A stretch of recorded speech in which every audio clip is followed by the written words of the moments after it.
Hello student, class 9th maths का question paper है ये, मिड टर्म एग्ज़ाम। तो इसे प्रैक्टिस करेंगे हम। इम्पॉर्टेंट है आपके मिड टर्म एग्ज़ाम के पॉइंट ऑफ व्यू से भी एंड फाइनल एग्ज़ाम के पॉइंट ऑफ व्यू से भी। तो अच्छी तरह से इसे प्रैक्टिस कर लेंगे। इसका सेक्शन ए जो है, हमने सेक्शन 1 जो है वो कंप्लीट कर लिया, यानी पार्ट ए इसका। तो वो आप चेक कर लेना, डिस्क्रिप्शन में लिंक में इसका कंप्लीट सोल्यूशन हमने कर लिया था सेक्शन 1 का। तो सेक्शन 2 अब हम इसका करेंगे आज, जो थोड़े लॉन्ग क्वेश्चंस होंगे। तो ये सब क्या सॉल्यूशंस आपको मिल जाएंगे, चेक कर लेना डिस्क्रिप्शन में, इंपॉर्टेंट है। इसके अलावा डिस्क्रिप्शन में एक प्लेलिस्ट होगी मैथ्स की, तो उसको भी आप अच्छी तरह से प्रैक्टिस कर लीजिए ताकि आपके एग्ज़ाम अच्छे आ सके। चाहे मिड टर्म एग्ज़ाम की प्रिपरेशन कर रहे हो या फिर आप फाइनल एग्ज़ाम की प्रिपरेशन कर रहे हो, ठीक है। एंड वीडियो को शेयर ज़रूर कीजिएगा, और चैनल को सब्सक्राइब नहीं किया है तो सब्सक्राइब कर लेना। चलिए अभी हम इसका सेक्शन 2 करते हैं। तो ये सब के सोल्यूशंस आपको डिस्क्रिप्शन में लिंक में मिल जाएंगे डिटेल्ड सोल्यूशन के साथ। सेक्शन 2 है आपका। सेक्शन 2 के भी हमने ये क्वेश्चंस कर लिए। अब हम इसका करेंगे, ये वाले क्वेश्चन सारे हो रखे हैं।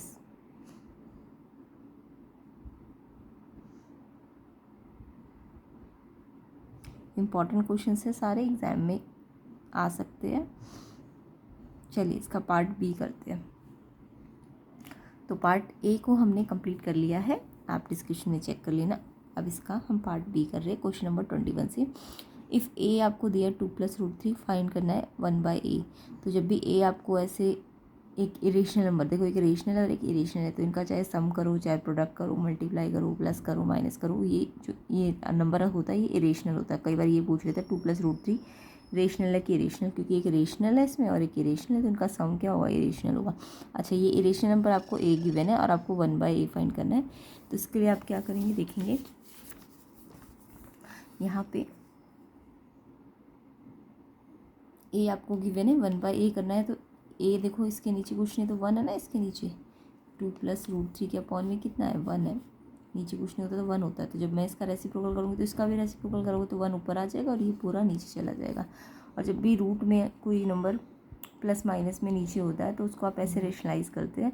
यहाँ प्लस होता है तो सेम टू सेम इसको लिख देंगे 2√3, बट माइनस का साइन, और यहाँ भी वही नंबर सेम। तो जब भी यहाँ पे जो नंबर होगा रूट का, वो आपको एज इट इज़ यहाँ लिखना है, बट साइन चेंज करना है। प्लस है तो माइनस दोनों में लग जाएगा, और अगर यहाँ माइनस होता तो ये दोनों में प्लस आ जाता, ठीक है। इसे रेशनलाइजेशन कहते हैं। अब नीचे ना ये रेशनलाइजेशन करने से क्या होगा, नीचे आइडेंटिटी बन जाएगी a + b और a - b की। तो a + b और a - b की आइडेंटिटी क्या होती है, सबको पता होगा। ये आइडेंटिटी होती है a² - b²। तो a क्या है आपके पास, 2 है, इस पर स्क्वायर लग जाएगा। -b क्या है, √3 है, उस पर स्क्वायर लग जाएगा। एंड ये तो 1 से मल्टीप्लाई होकर एज इट इज़ आ जाएगा। अब 2 का स्क्वायर करोगे तो 4 आएगा, बट √3 का स्क्वायर करोगे तो रूट पे जब भी स्क्वायर होता है तो रूट हट जाता है। अगर कोई नंबर रूट में 2 बार है तो वो रूट से बाहर आ जाता है ना। तो ये 3 आ जाएगा, बट यहाँ तो रूट नहीं है तो 2 × 4 आ जाएगा। √3 पे स्क्वायर है इसलिए रूट हट गया। 4 - 3 1 होता है, 1 लिखने की आपको ज़रूरत है नहीं। तो 1/a आ जाएगा आपका 2 - √3। तो ये इसका आंसर होगा। तो जब भी आपको a दिया और 1/a निकालना हो तो इसी तरीके से करना है आपको। आई होप समझ आ गया होगा आपको क्वेश्चन। चलिए नेक्स्ट क्वेश्चन करते हैं। The perpendicular distance of the point -4 - 3 from the X axis. ये क्वेश्चन मैंने बहुत बार कराया हुआ है। जब भी एक्स एक्सिस से परपेंडिकुलर डिस्टेंस निकाली जाती है तो हम वाई कोऑर्डिनेट को लेते हैं। लाइक आपने अगर ये कोऑर्डिनेट प्लेन बनाया है तो ये एक्स एक्सिस होता है ना, और ये वाई एक्सिस होता है। तो अगर एक्स का -4 और वाई का -3 तो एक्स का -4 इधर होगा, इस साइड ना, एक्स का -4 होगा और वाई का -3 नीचे होगा यहाँ पे। तो ये पॉइंट यहाँ पे एक्स के -4 और वाई के -3 यानी यहाँ पे प्लॉट हो गया है ना। तो अगर ये पॉइंट यहाँ पे प्लॉट है तो देखो ये इसका पॉइंट है, एक्स का -4 और वाई का -3 है ना। तो ये पॉइंट का मेरे को एक्स एक्सिस से डिस्टेंस बोला है, तो एक्स एक्सिस से डिस्टेंस तो ये है ना, एक्स एक्सिस ये होता है ना। तो एक्स एक्सिस से डिस्टेंस ये है, और ये एक्स एक्सिस से जो डिस्टेंस है एक्चुअल में वाई की डिस्टेंस के बराबर है ना। तो जब भी आपको एक्स एक्सिस से डिस्टेंस बोले ना तो आपको वाई का कोऑर्डिनेट लेना है, और उसमें साइन अगर माइनस है ना तो आपको डिस्टेंस बोला है तो इसलिए प्लस ही लगाना, चाहे माइनस ही क्यों ना हो। तो अगर एक्स एक्सिस से डिस्टेंस बोला है तो वाई वाला कोऑर्डिनेट ले लो, बट प्लस में लेना। और अगर वाई एक्सिस में बोल देते क्वेश्चन में, मान लो वाई एक्सिस से डिस्टेंस बोल देते, तो आपको कौन सा कोऑर्डिनेट लेना होता है, एक्स वाला, तब आंसर 4 होता। तो आपको याद रखना है, जब भी आपको परपेंडिकुलर डिस्टेंस वाई एक्सिस से बोलेंगे तो एक्स वाला लेना, और जब एक्स एक्सिस से बोलेंगे तो वाई वाला कोऑर्डिनेट लोगे। तो अभी एक्स एक्सिस से बोला है ना, तो एक्स एक्सिस से देखो, एक्स एक्सिस से डिस्टेंस कितना है इसका, जितना वाई कोऑर्डिनेट होगा, है ना। तो याद आ गया। तो माइनस साइन को हम हटाते क्योंकि डिस्टेंस हमेशा पॉजिटिव लेते हैं। तो 3 आंसर होगा इसका। तो एक्स एक्सिस से इसका आंसर वाई वाला आंसर होगा 3, और अगर वाई एक्सिस होता तो 4 होता आंसर। अभी एक्स एक्सिस है तो 3 आंसर है, माइनस साइन को नहीं लोगे, डिस्टेंस है क्योंकि। Next question, the dash is the largest side of A right angle triangle. तो देखो एक राइट एंगल ट्राइंगल है ये, मान लो ये राइट एंगल ट्राइंगल यहाँ पे है इसका, है ना 90 डिग्री। तो ये परपेंडिकुलर होता है, ये बेस होता है, और ये जो 90 के अपोजिट साइड होती है ना, 90 की जो अपोजिट होती है इसे हम हाइपोटेन्यूज कहते हैं, ठीक है। तो कोई भी परपेंडिकुलर राइट एंगल ट्राइंगल है ना अगर, तो उसमें हाइपोटेन्यूज जो होती है ना सबसे लॉन्गेस्ट साइड होती है, ये आपको याद रखना है, ठीक है। तो ये 90 है, तो ये परपेंडिकुलर है, ये बेस, तो ये जो 90 के अपोजिट साइड आती है ये वाली, ये हाइपोटेन्यूज है, और यही सबसे लॉन्गेस्ट साइड होती है। तो हाइपोटेन्यूज को हम लॉन्गेस्ट साइड कहते हैं राइट एंगल ट्राइंगल में, या लार्जेस्ट साइड। तो हाइपोटेन्यूज इसका आंसर है। Okay, next question, according to Heron formula the area of a triangle is given by. Heron formula से ट्राइंगल का एरिया कैसे निकाला जाता है। तो देखो हीरोन फार्मूला में जब आपको 3 साइडें पता होती है, ए बी और सी, एक ट्राइंगल की तीनों साइडें अगर पता है तो आप हीरोन फार्मूला लगाते हो। इसके लिए पहले आप एस निकालते हो, एस होता है सेमी पेरीमीटर। इन तीनों साइडों का टोटल करो पेरीमीटर करके, पेरीमीटर आ गया ना, और उसको 2 से डिवाइड कर दो तभी सेमी पेरीमीटर आएगा। एस का मतलब सेमी पेरीमीटर होता है, पहले पेरीमीटर निकालो और फिर 2 से डिवाइड करो, या फिर आप ऐसे भी बोल सकते हो पेरीमीटर को 2 से डिवाइड करते हैं तो सेमी पेरीमीटर आता है। जब एस आ जाता है ना तो फिर एरिया का फॉर्मूला ये होता है, ये एरिया का फॉर्मूला है। तो एरिया का फॉर्मूला होता है root S, S minus A, S minus B, S minus C. तो इस तरीके से हम एरिया निकाल लेते हैं, ये एरिया का फॉर्मूला है, ठीक है। ये एस सेमी पेरीमीटर का फॉर्मूला है, बट आपको एरिया का बोला तो ये आपका आंसर, ये लिखना है आपको, ठीक है। नेक्स्ट क्वेश्चन देख लेते हैं हम। इसमें ट्रू फॉल्स चेक करना है आपको। तो ट्रू फॉल्स में for 2 triangle to be congruent any 3 parameter of the 6 क्या होते हैं ट्राइंगल में, 3 साइड और 3 एंगल, उसको 6 कहेंगे, है ना। तो कोई भी 3 पैरामीटर जो है वो इक्वल होने चाहिए। तो देखो अगर ये कह रहे हैं 6 पैरामीटर होते हैं, 3 साइड और 3 एंगल, तो ये बोल रहे कोई भी 3, एनी 3 पैरामीटर अगर इक्वल है तो कॉन्ग्रेंसी होती है। नो, देखो अगर एनी 3 पैरामीटर है फिर तो उसमें तो तीनों एंगल भी हो गए, है ना, 3 एंगल एक ट्राइंगल के दूसरे ट्राइंगल से इक्वल। तो बट ये कॉन्ग्रेंसी का क्राइटेरिया नहीं है। कॉन्ग्रेंसी के ये क्राइटेरिया हो सकते हैं 2 एंगल एक साइड, 2 साइड और उनके बीच का एंगल, या तीनों साइड, या राइट एंगल, हाइपोटेन्यूज और साइड, ये 4 क्राइटेरिया तो होंगे। बट यहाँ पे ये अगर ये ऐसा बोल रहे हैं कि कोई भी 3 पैरामीटर, यानी कि क्या पता तीनों एंगल ही बराबर हो जाए, तो ये वाला क्राइटेरिया नहीं है, इसलिए ये नहीं कह सकते एनी 3 पैरामीटर इन 6 में से इक्वल होने चाहिए तो ट्राइंगल कॉन्ग्रेंट होता है, क्योंकि ये वाला यहाँ पे फेल हो जाएगा। यहाँ पे कॉन्ग्रेंसी नहीं होगी, सिमिलैरिटी तो होगी बट कॉन्ग्रेंसी नहीं होगी, तो ये फॉल्स है ये, ठीक है। बाकी सब के लिए ट्रू है, बट इस वाले केस के लिए ये फॉल्स है। नेक्स्ट क्वेश्चन देख लेते हैं। The sum of 0.3 bar and 0.5 bar is 0.8 bar. तो 0.3 बार को आपने एक्सपेंड करके देखा होगा कि 0.3 बार का जो आंसर आता है, फ्रैक्शन आता है, वो 3/9 आता है। एंड 0.5 बार का जो आंसर आता है सॉल्व करते जब हम इसको एक्स लेके, है ना, तो इसका फ्रैक्शन निकालते 3/9 आता है, और 0.5 का फ्रैक्शन निकालते तो 5/9 आता है। इसका हमने टोटल किया तो 9 और पॉन, देखो नीचे 9 है, सेम आ गया 9, और ऊपर जब नीचे सेम हो तो 3 और 5 8 एज इट इज़ आ जाएगा। और 8/9 आपको पता होना चाहिए किस से निकल के आता है, 0.8 बार से निकल के आता है। जब इसको भी आप x मान के करोगे ना सॉल्व, तो ये 8/9 ही होगा। एक्चुअल में क्या होता है, जब भी यहाँ पे कुछ भी नंबर हो ना, 5 हो 7 हो, तो अगर ये नंबर पे एक नंबर के बाद बार है ना, तो हमेशा आंसर में ना एक नंबर के बाद बार है तो नीचे 9 ही आएगा, ये तो याद ही कर लो आप। अगर यहाँ 0 है, 0.7 है, तो इसका आंसर 7/9 आएगा। अगर 3 है तो 3/9 ही आएगा, है।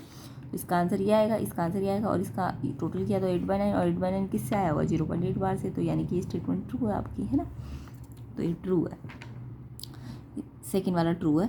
थर्ड वाला देखते हैं। Every rational number can be represented as an integer. कोई भी रेशनल नंबर को हम इंटीजर बोल सकते हैं। नो, देखो इंटीजर तो क्या होता है, जो आपको नंबर लाइन में शो होते हैं, सिर्फ वही नंबर जो नंबर लाइन में दिखाई दे रहे हैं, है ना। जो अंदर वाले छोटे छोटे नंबर होते हैं वो नहीं होते इंटीजर, जस्ट जो दिखते हैं उसको हम इंटीजर कहते हैं। जबकि रेशनल नंबर तो कोई भी p/q हो सकता है, बट कंडीशन की q नॉट इक्वल टू 0, इसको हम रेशनल कहेंगे, बट इंटीजर तो जस्ट इनको कहेंगे ना जो दिखाई देते हैं।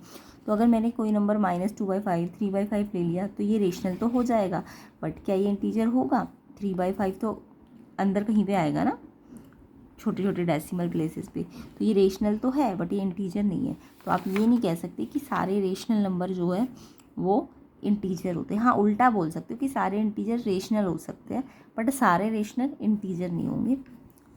Every rational number can be represented as integer, no. इसके एक्सेप्शन मैंने आपको बता दिए कि रेशनल नंबर तो पी/क्यू फॉर्म होती है, पी/क्यू फॉर्म तो ये भी हो सकती है बट ये तो पॉइंट में आ जाएंगी ना, तो पॉइंट वाले तो थोड़ी ना होते हैं। इंटीजर तो पूरे नंबर होते हैं, प्लस के भी और माइनस के भी कंप्लीट नंबर होते हैं इंटीजर।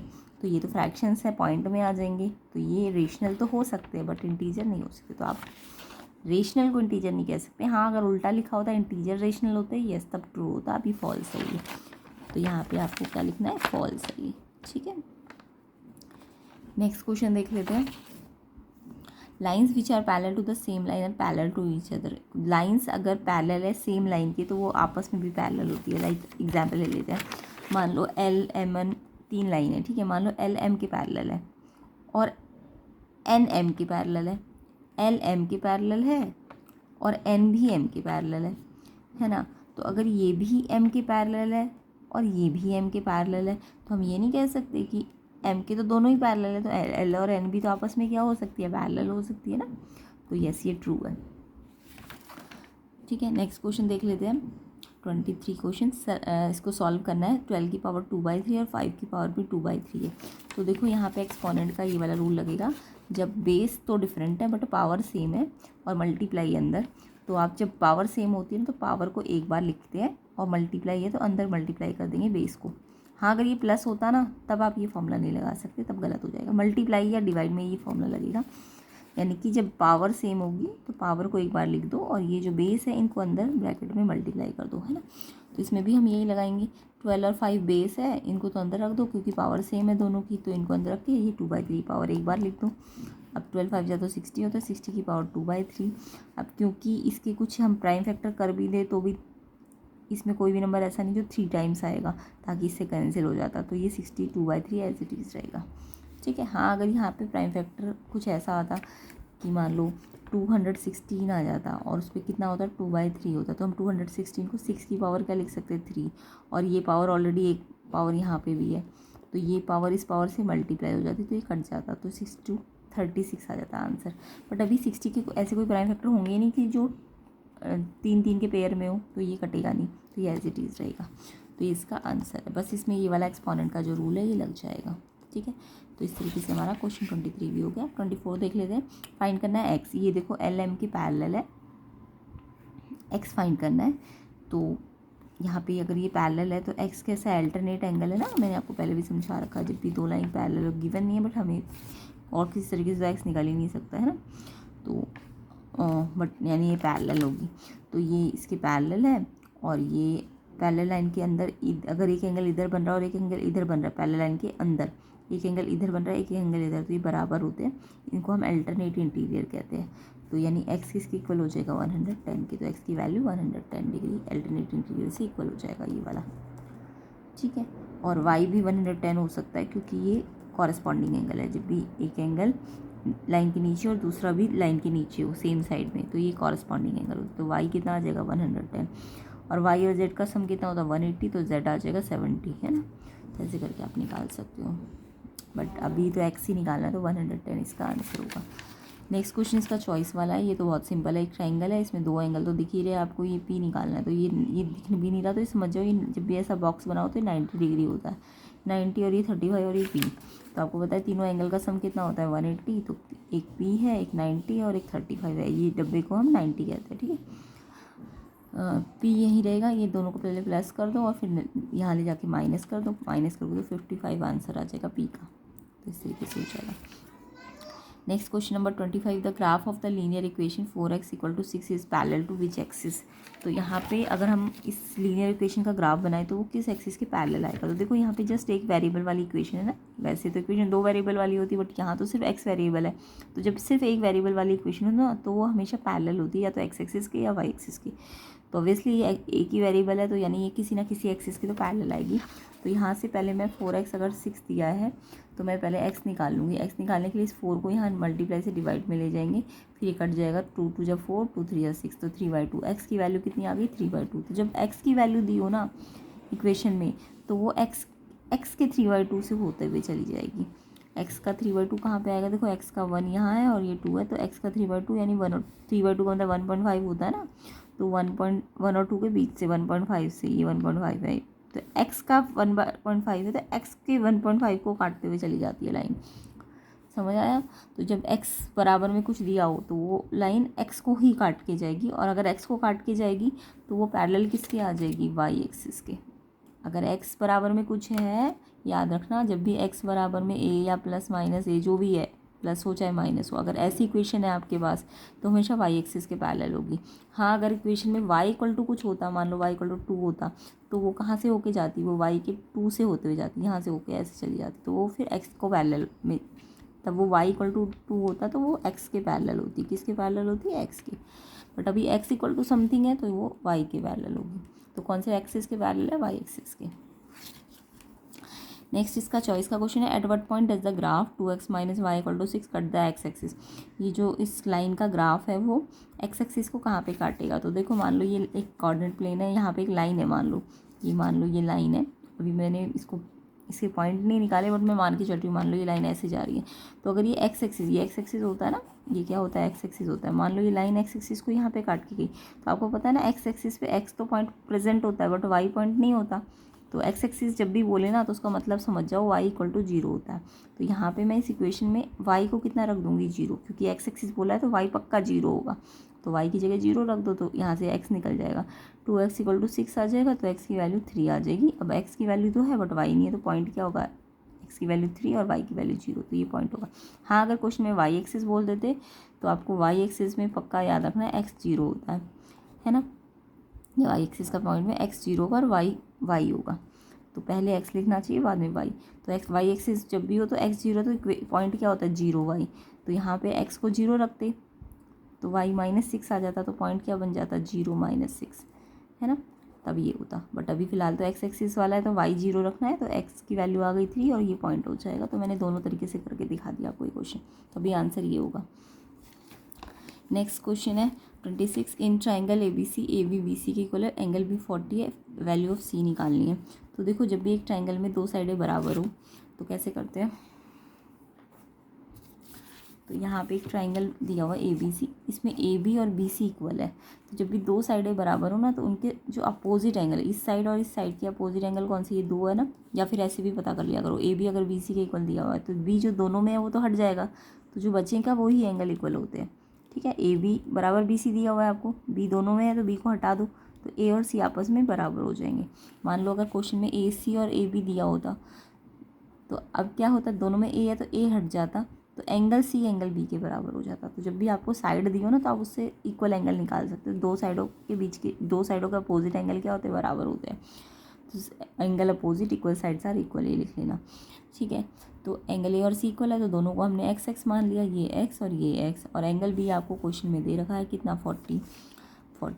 तो अब आपको बताइए एक ट्राइंगल की सम प्रॉपर्टी लगा के एक्स निकल जाएगा, तो इन तीनों का सम कितना होता है, 180। तो ये ए बी एक्स है, सी बी एक्स है और बी 40 है और बराबर में 180।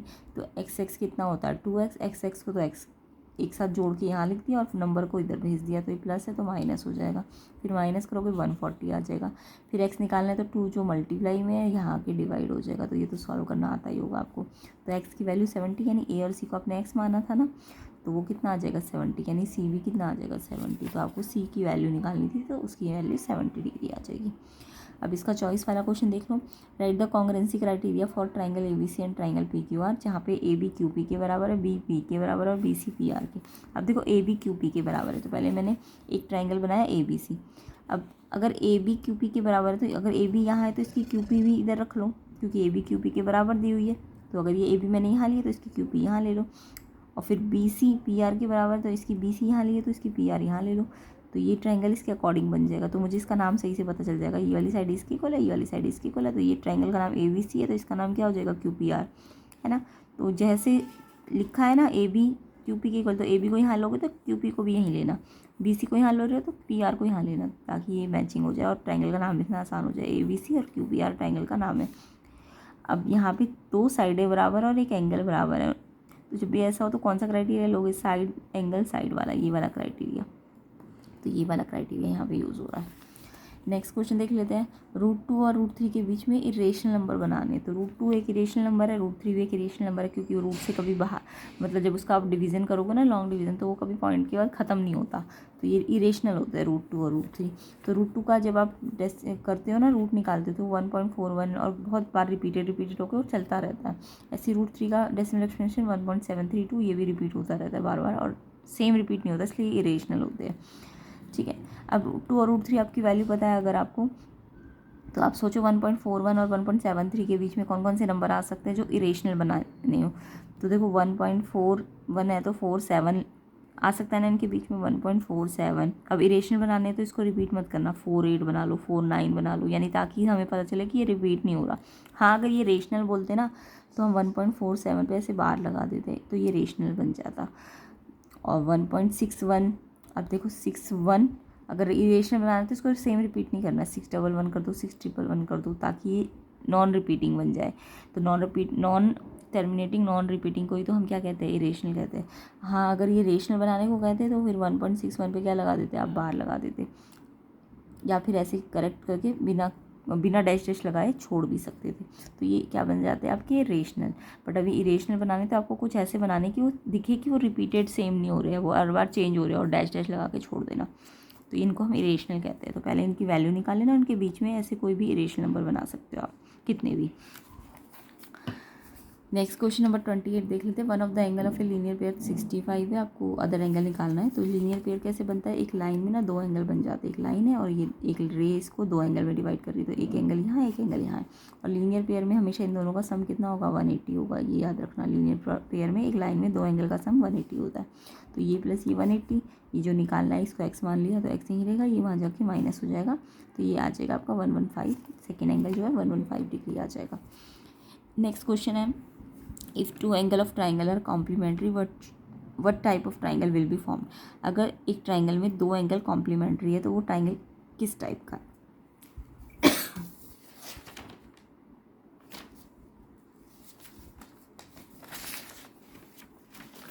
तो यहाँ पे देखिए, अगर एक ट्राइंगल ABC लेती हूँ मैं, ठीक है, अब इन्होंने कहा दो एंगल ना कॉम्प्लीमेंट्री, यानी दो एंगल का सम 180 है, तो मैंने मान लिया A और C का सम ना 180 है, सॉरी कॉम्प्लीमेंट्री बोला है ना, कॉम्प्लीमेंट्री का मतलब दो एंगल का सम 90 होता है ना, कॉम्प्लीमेंट्री का मतलब दो एंगल का सम 90 है। तो अगर एक ट्राइंगल में मैंने ये दो एंगल ले लिया A और C, इनका सम कितना कर दिया 90, तो ये कॉम्प्लीमेंट्री होगा एक दूसरे के, है ना। अब अगर ये दोनों 90 है तो आप सोचो खुद ही, तीनों का सम कितना होता है, A + B + C का कितना होता है, 180 होता है ना, ये तो सबको पता है। तो अगर ये दोनों मिला के A + C 90 है तो एंगल B अकेला कितना आ जाएगा ना, ये 90 को वहाँ ले जाके माइनस करोगे तो ये 90 आ जाएगा। तो एंगल A + C 90 है ना, तो एंगल B भी कितना आ जाता है, 90 आ जाता है। तो अगर दो एंगल कॉम्प्लीमेंट्री बना रहे हैं ना, तो तीसरा एंगल हमेशा 90 डिग्री होगा, और अगर 90 डिग्री है तो वो ट्राइंगल कैसा हो जाएगा, वो ट्राइंगल राइट एंगल ट्राइंगल हो जाएगा। तो राइट एंगल ट्राइंगल में आप ये खासियत बात याद रखना, इसके दो एंगल्स का सम कैसा होता है, दो एंगल्स हमेशा कॉम्प्लीमेंट्री होते हैं। ये किस में पॉसिबल है, राइट एंगल ट्राइंगल में, तो ये राइट एंगल ट्राइंगल है। नेक्स्ट क्वेश्चन देख लेते हैं, सेक्शन सी के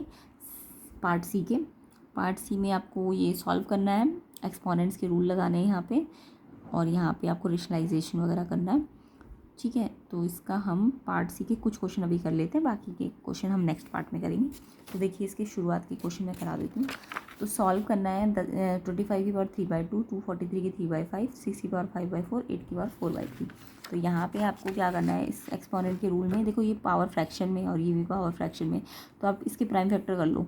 25 क्या होता है, 5 की पावर 2, क्योंकि 25 क्या आता है, 5 जा ना, 5 × 5 जा, तो 25 को आप लिख सकते हो 5 की पावर 2, है ना। तो इसको मैंने 5 की पावर 2 लिखा, और ये पावर एक और है, तो सामने सामने पावर मल्टीप्लाई हो जाएगी, मल्टीप्लाई में कट जाएगा। सेम ऐसे 243 को आप लिख सकते हो 3 की पावर 5, इसके प्राइम फैक्टर करके देख लेना, तो 3 की पावर 5 होगा, और ये एक्स्ट्रा पावर यहाँ सामने सामने है, तो पावर सामने सामने मल्टीप्लाई हो जाती है और ये कट जाएगी, तो 3 की पावर 3। अब 6 को आप कैसे लिख सकते हो, 2 × 3, बेस को कैसे लिख सकते हो, 2 × 3 = 6, 2 × 3 प्राइम फैक्टर करके, एंड ये इसकी एक्सपोनेंट है। बट यहाँ पे तो देखो, ये पावर 4 थोड़ी ना आया यहाँ पे जो इससे कट जाता, तो ये एज इट इज़ रहेगा। बट 8 को लिख सकते हो आप 2 की पावर 3, एंड साथ में 4/3 है, तो ये भी इंटू होगी जैसे इसमें हुआ है, तो 3 से 3 कट गया, 2 की पावर 4। बस इसमें ऐसा कुछ है, या तो इस क्वेश्चन में मिस्टेक है कि ये कट नहीं रहा 4 नीचे वाला, नहीं तो क्वेश्चन ईजी हो जाता। बट अगर ये 5/4 ही है तब तो आपको इसे फिर सिंप्लीफाई करना पड़ेगा एक्सपोनेंट के और रूल लगा के। हाँ, अगर ये 4 टाइम्स था, ये भी 4 टाइम्स होता तो इसका 4 कट जाता, तो ये 2 की पावर 5 और 3 की पावर 5 बच जाता। अभी फ़िलहाल ये 4 कट नहीं रहा है क्योंकि हमारे अंदर 4 यहाँ पे है नहीं, तो हमें ऐसे ही रखना है इसको। अब हम और थोड़ा सिंप्लीफाई करेंगे। 5 की 3, 3 की 3, ठीक है। 2 की पावर, देखो जब दो बेस और सेम पावर हो दोनों बेस में, तो ये पावर इसमें भी होती है और इसमें भी होती है। इनटू में मैंने अभी आपको बताया था ना, जब अलग अलग पावर, अलग अलग बेस पे सेम पावर हो तो हम ऐसे लिख देते थे ना, बेस को एक साथ और पावर को एक बार। बट अब हम ऐसे भी लिख सकते हैं, ये पावर इसमें भी है और ये पावर इसमें भी है, तो हमने पावर को सेपरेट कर दिया दोनों में, इनटू में। और ये वाला जो 2 की पावर 4 है, ये एज इट इज़ आ जाएगा। अब देखो यहाँ 5 की पावर है, यहाँ 3 की पावर है, 3 की पावर यहाँ भी है और यहाँ भी है। तो एक्सपोनेंट का रूल कहता है कि जब 3 बेस सेम हो और जब भी एक्सपोनेंट का क्या रूल कहता है, अगर बेस सेम हो, मल्टीप्लाई हो, तो पावर प्लस हो जाती है। ये होता है एक रूल। एक रूल होता है कि बेस सेम है बट पावर अगर डिवाइड में है तो पावर क्या हो जाती है, बेस सेम होना चाहिए, पावर माइनस हो जाती है। और एक रूल कहता है एक पावर यहाँ है और एक पावर बाहर है, तो यहाँ पे पावर आपस में मल्टीप्लाई हो जाती है। और चौथा रूल कहता है कि ए पे अगर आपका ए पे भी m पावर है और b पे भी m पावर है, तो आप क्या करते हो, पावर एक बार लिख के a इंटू पी करते हो। ये एक्सपोनेंट के आपके पास 4 रूल होते हैं, ये याद रखना, ठीक है। तो यहाँ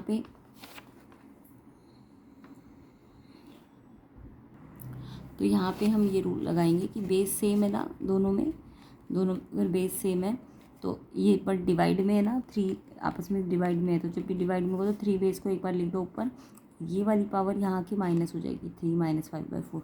बट ये तो अकेला है, इसके साथ तो कोई मैचिंग नहीं है, तो ये एज इट इज़ रहेगा। और 2 में भी देखो 5/4 यहाँ भी और 2 की पावर 4 यहाँ भी है। जब सामने सामने 2 की पावर सेम बेस हो और सामने सामने हो तो मल्टीप्लाई में पावर प्लस हो जाती है, तो ये पावर इससे प्लस हो जाएगी। अब फ्रैक्शंस के रूल तो आपको करने आते होंगे। 4 और 1 का एलसीएम लिया, 4 आ जाएगा। 4 में 4 कब आता है 1 पे, तो इसको 1 से मल्टीप्लाई किया। और 1 में 4 कब आता है 4 पे, तो इसको 4 से मल्टीप्लाई किया। तो ये तो प्लस माइनस करनी आती होगी फ्रैक्शंस की। एंड सेम ऐसे ये वाला, इसकी इससे माइनस करने के लिए इसका भी एलसीएम ले लो। 1 और 4 का एलसीएम लिया, 4 आएगा। 1 में 4 पे आता है तो इसको 4 से मल्टीप्लाई कर दो, और 4 पे 4 1 पे आता है तो इसको 1 से मल्टीप्लाई करा, तो ये 12 - 5 7/4 हो जाएगा। और ये आपका सॉल्व करके 21/4 हो जाएगा, और ये एज इट इज़ रहेगा। तो इसलिए ये थोड़ा सा क्वेश्चन थोड़ा सा अटपटा आया आंसर। अगर हाँ ये कट जाता है यहीं पे तो फिर पूरे होल नंबर्स मिल जाते हैं आपको, तब तो सिंपली हो जाता है। बट यहाँ पे क्वेश्चन में क्योंकि ये पावर कटी नहीं ना, फ्रैक्शन एज इट इज़ रह गया, तो इसलिए यहाँ पे एक्सपोनेंट के और भी रूल लगाए हमने, तो ये फाइनल आंसर होना चाहिए, ठीक है।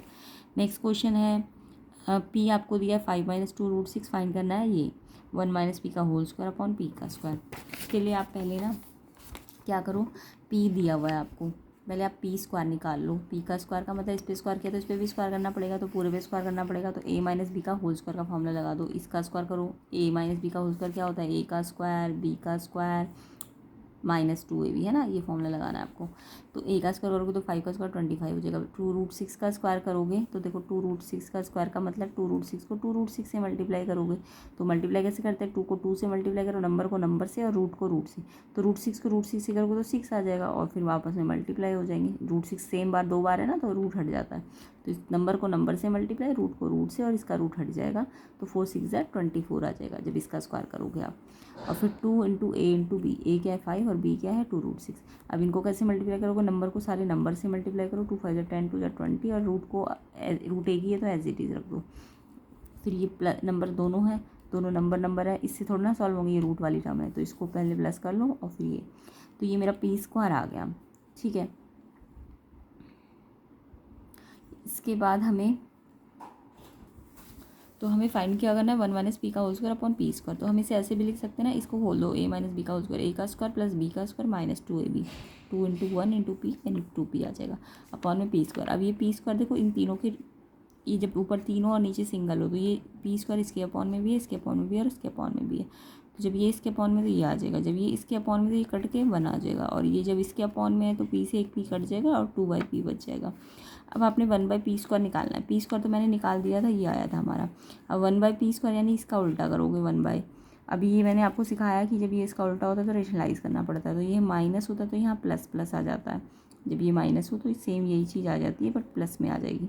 अब नीचे आइडेंटिटी बन जाएगी a minus B A plus B की, तो इसका स्क्वायर प्लस इसका स्क्वायर माइनस इसका स्क्वायर होता है ना, identity a minus B A plus B A square minus B square, इसका स्क्वायर करो 49 को 49 से मल्टीप्लाई तो ये आ जाएगा। और 20√6 का स्क्वायर अभी मैंने आपको बताया था, 20√6 का स्क्वायर का मतलब 20√6 को 20√6 से, यानी 20 को 20 से करो 400 और √6 को √6 से करो 6, तो 400 इंटू 6 2400, और इसको माइनस कर कोई 1 आएगा, 1 नीचे लिखने की खास ज़रूरत नहीं है। एंड ये तो 1 से हो रहा है, तो ये वाला तो 1 से हो रहा है ना, तो ये तो एज इट इज़ आ जाएगा। अब नीचे 1 है तो लिखने की ज़रूरत नहीं, तो ये मेरा आ गया 1/p² सॉल्व करके कितना, इतना। अब मेरे को क्या चाहिए और 2/p भी चाहिए, है ना।